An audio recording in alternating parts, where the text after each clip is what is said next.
Launching Leaders Within Queensland Rugby is a really exciting moment for us. The concept is about sitting down and talking leadership with people connected to the Queensland Rugby Union in many different ways, from board members, commercial partners and donors, to former players, coaches and people connected with the community game. The series is brought to you by our official luxury hotel partner, Amora Brisbane. It's been a privilege to work with Rob, Nikki, Tessa and the Amora team this year, and we're so excited to continue working with them as presenting partner of Leaders Within Queensland Rugby and the Amora Centreline Lounge on Queensland Reds Super Rugby game days in 2025. If you haven't checked out the beautifully refurbished Amora Brisbane, you need to. Whether you're travelling from overseas, interstate, within Queensland, or you're just wanting a staycation for that special occasion, Amora Brisbane is perfectly placed in the heart of the CBD. We've been thinking about the concept of Leaders Within Queensland Rugby for a long time, and to be able to bring it to life with 12 outstanding guests across 11 episodes was really enjoyable. Stephen Moore was hugely respected as a leader on the rugby field all over the globe, but his transition into executive leadership has been arguably just as impressive. In this honest and transparent conversation, Steve shares his leadership journey to date and how he's been able to transition from the rugby field into the boardroom. Stephen Moore, welcome to Leaders Within Queensland Rugby. Mate, firstly, can you tell me about your current connection to the game of rugby? Yeah, Pete, thanks for having me. Firstly, I guess rugby's been a huge part of my life since I was 5 years old. First started playing the game in Mount Morgan in central Queensland, a little town outside Rockhampton. And I can't think of any time since that I haven't had some kind of connection with the game. So it's been a big part of my life. I've been very lucky in the last 12 months to have a close connection with Queensland Rugby through our sponsorship, BMS, the company that I work for. Became major sponsors last year of Queensland Rugby in various parts, including the training centre here at Ballymore. So it's been a great ride so far. We've been very proud to be associated with the game at this level and in this part of the country, and looking forward to that relationship building over the next few years. You held a lot of significant leadership positions throughout an illustrious rugby career. I want to talk about post-rugby. How soon after you transitioned out from playing were you back in leadership positions, in offices and the like?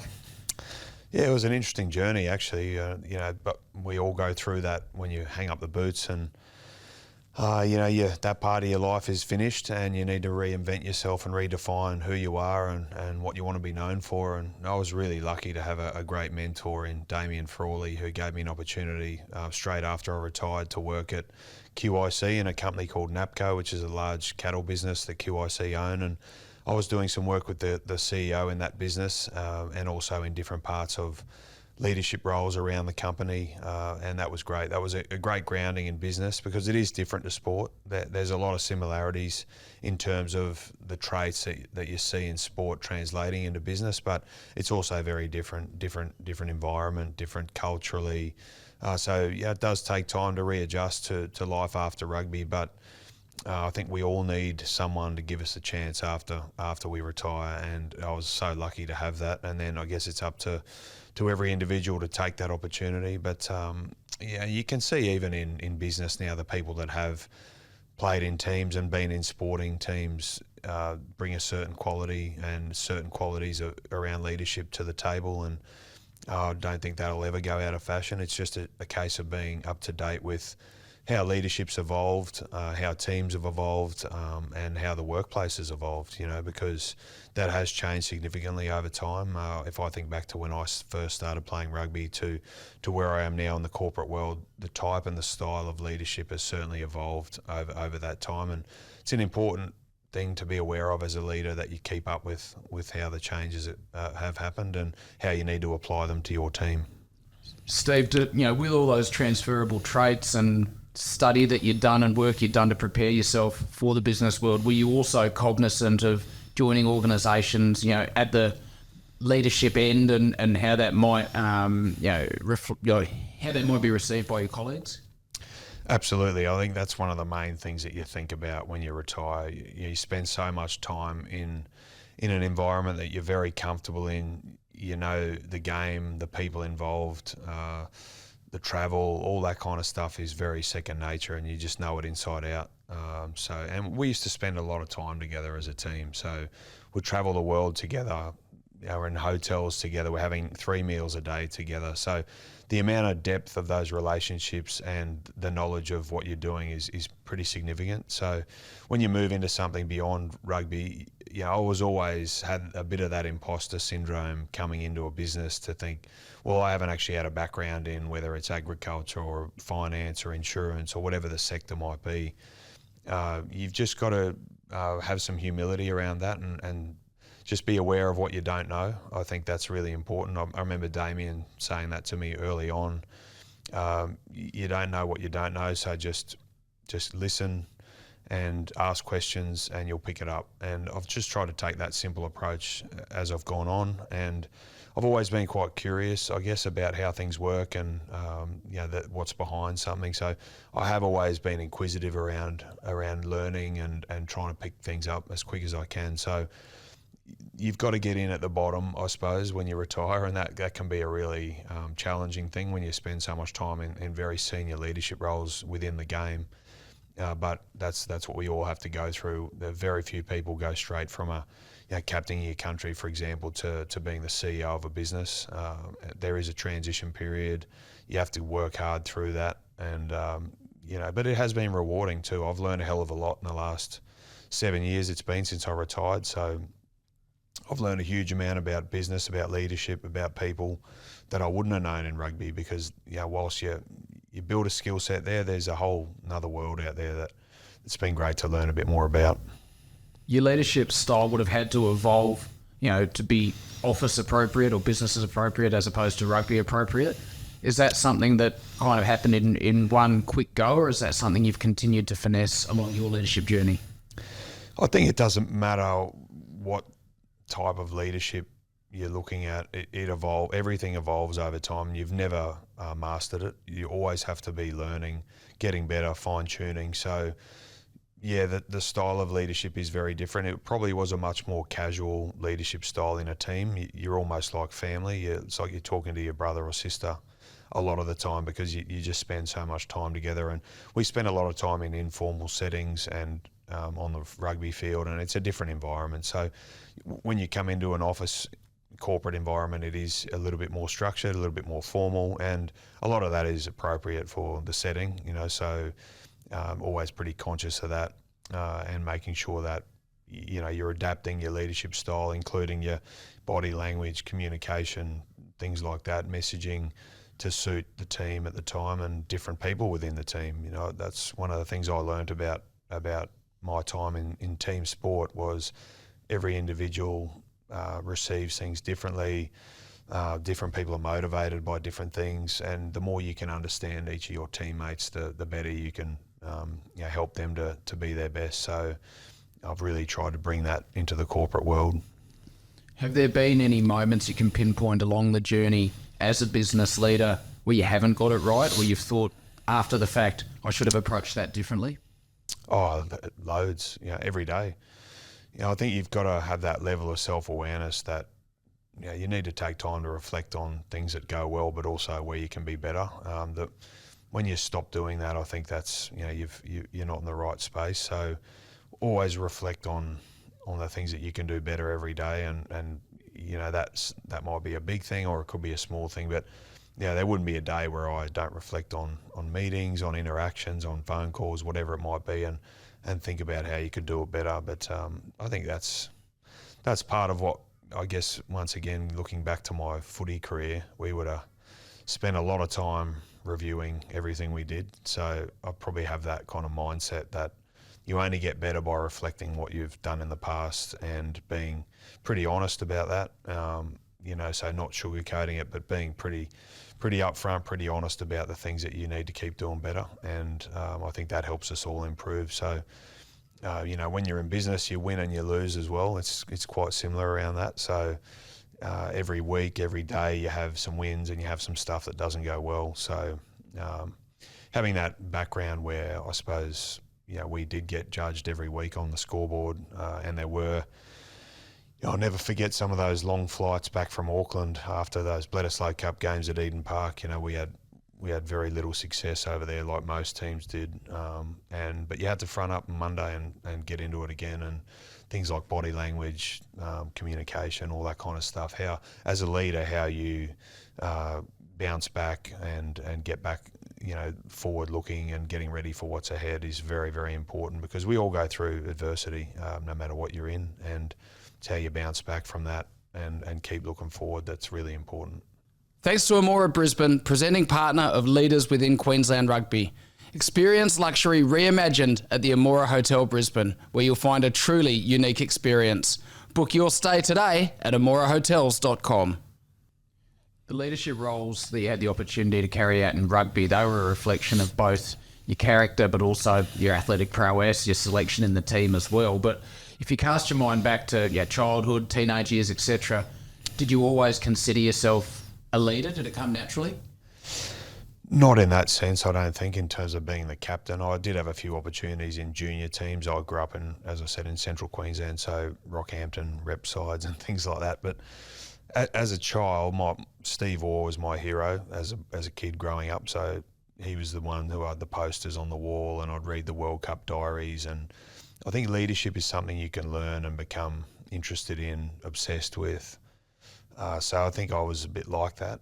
And then you start to think about, well, what are the traits that I need to display that maybe show that I'm a leader, both for myself but for the people around me. I'm very much a believer in a leader is an actions-based role rather than what's said. So, and it's probably a combination of both, right? So, that what you say is important, but it's what you do really that people follow. So, I've been very interested in that form of leadership, that lead by actions. That kind of mindset is something I've been really interested in since I was young. And people, I always say to people, it's important for kids to have heroes and role models in their life, because they might be your parents, they might be a school teacher, it could be a footy coach, but it could also be people you watch on TV, in the sporting field or in any other field. So I was really keen. As a kid, I had the posters on the wall. I had the dreams and the visions like that to maybe one day get to that level. So that's where the fire gets lit, I guess. Do you seek feedback on how you're leading? I do, and I think that's a confronting thing to do sometimes. And I think if I look back on my footy career, we did that pretty well, and people weren't backward in giving feedback, and that was really important.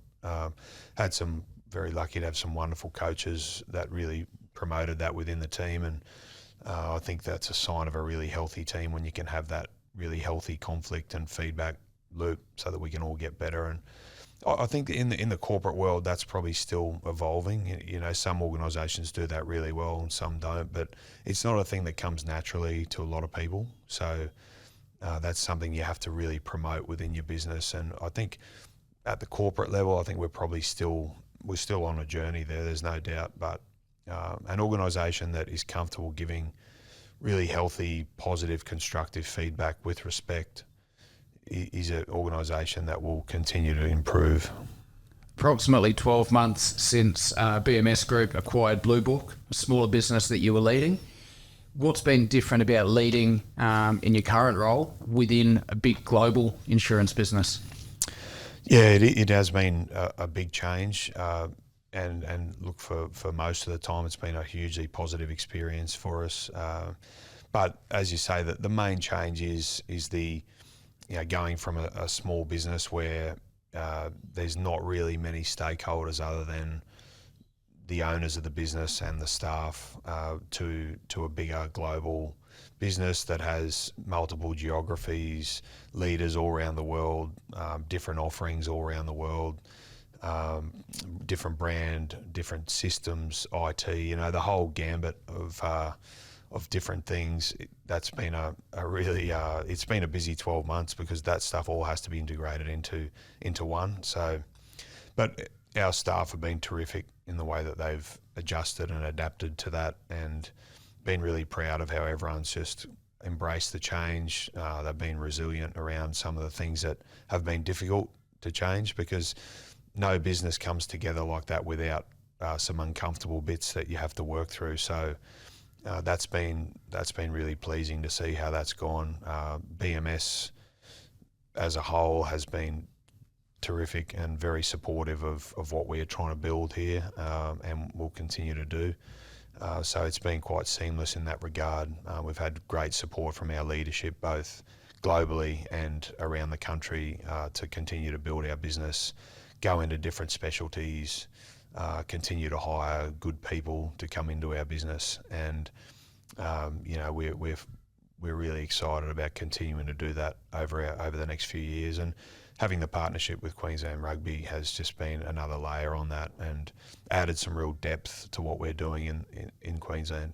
Has that been a good connection piece for you with other geographies within the business, such as the team over in the UK? Absolutely, yeah.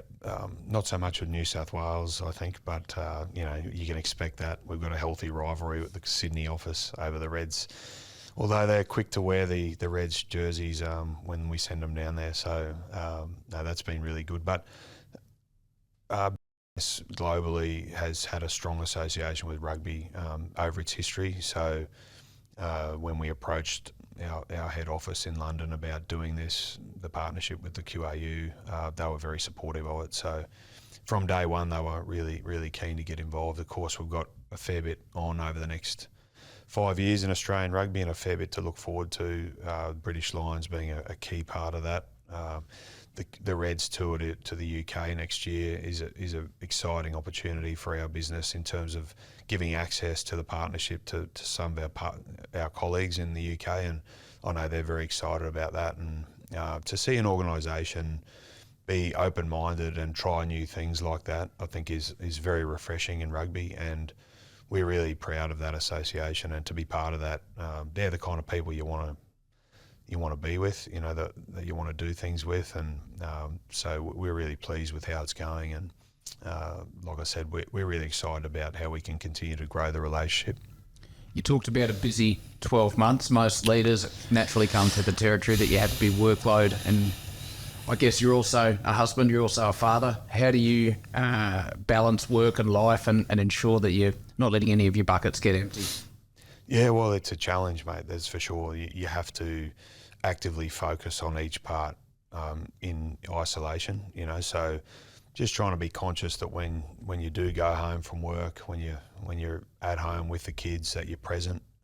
And I know for everyone out there it's a challenge, work and life cross over and they blend in, but I think trying to have the discipline to create some separation when you can. And there's not always, we've got a head office in London, so there's always contact with the UK and the time zones and things like that. So for all of us, particularly for our CEO in Sydney, Andrew, and some of his team, there's a huge amount of workload there that maybe goes into the night, but that comes with the territory of being part of a global business now. So that's who we are, and we'll continue to embrace that.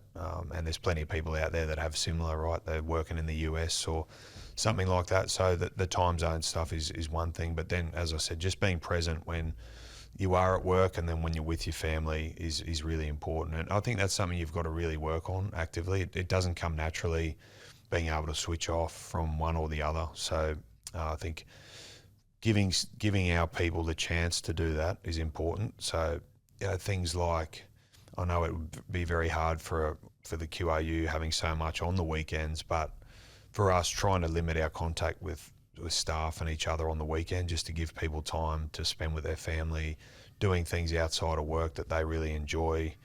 And you can't do that if you're feeling that burden of work all the time. So we're really conscious of creating that separation. And then when we are at work, let's give our best to each other and to our team. And I think if we get that good balance, we'll get good outcomes. Steve, you've certainly come across as passionate about leadership. You describe yourself as an action-based leader, and you sound like someone who cares about your staff, out or on and off the field, to use the rugby terminology. Is that all fair in summary? Yeah, I think so. And I think that comes a little bit from, as I said before, I don't have a background in insurance. I don't have a background in finance, or agriculture was my first role that I went into after rugby. But I think the people become the the key theme, through everything that I've done. So rugby doesn't happen without people, and no team happens without the people that are in it. So if you can focus on that rather than the product or the service too much, yes, that's important, and that you spend a lot of time talking about that. But the people that are delivering that to our clients, we can make sure we firstly get the right people, and then keep the right people and grow the right people, and they feel connected to BMS, they feel connected to the clients, we'll get good outcomes. And I think if we focus on that really hard, and I'm lucky to be able to have the time to focus on that, on the people part, because I am passionate about it. If we do that, I think the second part takes care of itself. Whatever product or service you're delivering comes on the back of having really motivated people that are operating above the standard, and that discretionary effort coming from people is where you do good things, and it's no different to the rugby field. Stephen Moore, thank you for joining Leaders Within Queensland Rugby. Thanks for having me. Thanks for listening to Leaders Within Queensland Rugby, proudly presented by Amora Hotel Brisbane. Head to Apple Podcasts and Spotify to subscribe and get a new episode every week. Or if you can't wait that long, head to the Queensland Reds YouTube page to see all the episodes in one place.